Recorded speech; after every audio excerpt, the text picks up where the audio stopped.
இந்த விபத்தில் அடுத்த கட்ட நடவடிக்கையாக என்ன நடவடிக்கை எடுக்க போகிறாங்க அப்படிங்கிறத நம்ம பொறுத்திருந்து தான் பார்க்க வேண்டியது இருக்கிறது.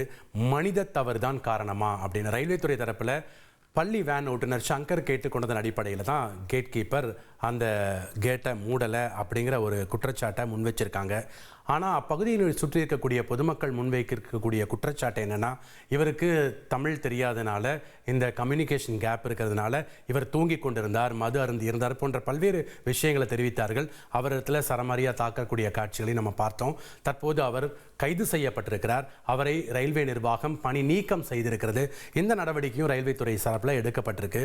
இந்த நிலையில தான் உயிரிழந்திருக்கக்கூடிய இந்த விபத்தில் உயிரிழந்த 3 பேருக்கும் தமிழக அரசு தரப்பிலையும் சரி, ரயில்வே துறை தரப்பிலையும் நிவாரண நிதி அறிவிக்கப்பட்டிருக்கிறது. தலா 5 லட்சம் ரூபாய் நிவாரண நிதி வழங்கப்படும் என்று தமிழக அரசு தரப்பிலையும் சரி, ரயில்வே துறை தரப்பிலையும் அறிவிப்பானது வெளியிட்டிருக்கிறது. தற்போது கள பகுதிக்கு அமைச்சர் CV கணேசன் நேரில் வந்து ஆய்வு மேற்கொண்டது மட்டும் இல்லாமல் கடலூர் அரசு மருத்துவமனையில் சிகிச்சை பெற்றவர்களையும் சந்தித்து ஆறுதல் கூறியதோடு அவர்களுடைய உறவினர்களையும் சந்தித்து ஆறுதலை தெரிவித்தார். அந்த காட்சிகளை நம்ம பார்த்தோம். அது மட்டும் இல்லாமல் வருவாய் கோட்டாட்சியர் திருமதி அபிநயா அவர்களும் கள இடத்துல ஆய்வு மேற்கொண்டாங்க. தொடர்ந்து அந்த பகுதியில் மாவட்ட காவல் கண்காணிப்பாளர் ஜெயக்குமார் ஆய்வு பணிகளை மேற்கொண்டார்கள். மற்றும் இந்த சரக DIG அவரும் களத்தில் வந்து ஆய்வு மேற்கொண்டு விசாரணையை துரிதப்படுத்தியதை பார்த்தோம். தற்போது தீவிர சிகிச்சைக்காக அனுமதிக்கப்பட்டிருக்கக்கூடிய தற்போது இந்த பள்ளியினுடைய வேன் ஓட்டுநர் சங்கர் மற்றும் இதற்கு இந்த மீட்பு பணிக்கு உதவி செய்ய வந்த அந்த பகுதியைச் சேர்ந்த அண்ணாதுரை என்பவர் மின்சாரம் தாக்கி அவரும் தற்போது படுகாயத்துடன் சிகிச்சை அளிக்கப்பட்டு வருகிறது. அவருக்கும் தற்போது அவரையும் சந்தித்து அமைச்சர் மற்றும் அதிகாரிகள் ஆறுதலை தெரிவித்த காட்சிகளை நம்ம பார்த்தோம். தொடர்ந்து அந்த பகுதியில் தற்போது கடலூர் அரசு மருத்துவமனையில் பிணவரை முன்பு இந்த உயிரிழந்த மாணவர்களுடைய உறவினர்கள், பெற்றோர், நண்பர்கள் தற்போது கவலை தோய்ந்த முகத்தோடு, அழுத முகத்தோடு தற்போது அங்கே இருக்கக்கூடிய காட்சிகளை நம்ம திரையில் ஒரு புறம் பார்த்து கொண்டிருக்கிறோம். இன்னொரு புறம் இந்த பகுதியில், இந்த வழித்தடத்தில், இந்த இருப்பு பாதையில் போக்குவரத்தை சீர் செய்வதற்கான பணிகள் மும்முரமாக நடைபெற்று வருகிறது. இன்னும் 1 மணி நேரத்தில் இந்த பகுதியில் போக்குவரத்து சீரமைந்து ரயில் போக்குவரத்து துரிதமாக நடைபெறுவதற்கான வாய்ப்புகளும் தென்படுகிறது. இந்த 2 காட்சிகளையும் நாம் திரையில் பார்த்து கொண்டிருக்கிறோம். இந்த விபத்து ஒட்டுமொத்த கடலூர் மாவட்டத்தை மட்டுமல்ல, ஒட்டுமொத்த தமிழகத்திலேயே மிகப்பெரிய அதிர்ச்சிக்குள்ளாக்கி இருக்கிறது என்று தான் சொல்ல வேண்டும். காலையில் பள்ளிக்கு தேவையான அனைத்து வசதிகளையும் தங்களுடைய பிள்ளைகளுக்கு செய்து கொடுத்துவிட்டு அனுப்பியிருக்கிறார்கள் பெற்றோர். தற்போது அந்த பிள்ளைகளை இழந்து தவித்து கொண்டிருக்கிறார்கள். மிகுந்த கவலை தோய்ந்த முகத்தோடு, மிகுந்த கண்ணீரோடு, அழுகையோடு கடலூர் அரசு மருத்துவமனையில் அவர்கள் இருக்கிறார்கள்.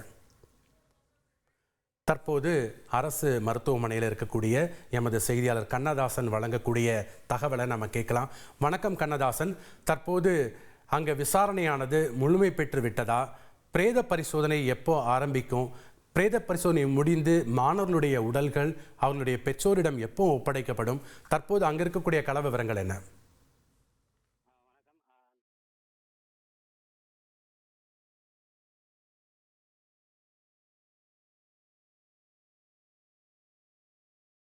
கண்ணதாசன், ஒரே குடும்பத்தைச் சேர்ந்த அக்காவும் தம்பியும் உயிரிழந்திருப்பது மிகப்பெரிய ஒரு சோகத்தை ஏற்படுத்தி இருக்கிறது. விவரங்களை சொல்லுங்க கண்ணதாசன். அதாவது சின்னக்காட்டு சேகை சுப்பிரமணியபுரம் கிராமத்தை சேர்ந்தவர் கிருஷ்ணசாமி. அவரது குழந்தைகளான சாருமதி மற்றும் செரியன். சாருமதி வந்துட்டு சம்பவ இடத்துல இருந்த நிலையில செரியன் மேல் சிகிச்சைக்காக புதுச்சேரி ஜிப்மர் மருத்துவமனைக்கு செல்ல நிலையில அங்கு அவர் சிகிச்சை பலனின்றி உயிரிழந்திருக்காரு. இந்த சம்பவம் அந்த ஒரே குடும்பத்தை சேர்ந்த 2 உயிரிழந்த சம்பவம் அந்த குடும்பத்தினரே பெரும் சோகத்தை ஏற்படுத்தியுள்ளது. குறிப்பாக இப்போ தற்போது இந்த கடலூர் பிணவரையில் வந்துட்டு முன்னாள் அமைச்சர் MG சம்பத் அந்த உயிரிழந்த நபர்களை போஸ்ட்மார்டம் நடக்கும் பகுதியில் ஆய்வு செய்து அந்த பாதிக்கப்பட்ட குடும்பத்தினருக்கு தற்போது ஆறுதல் கூறி வருகிறார். அந்த காட்சிகளை நம்மால் பார்க்க முடிகிறது.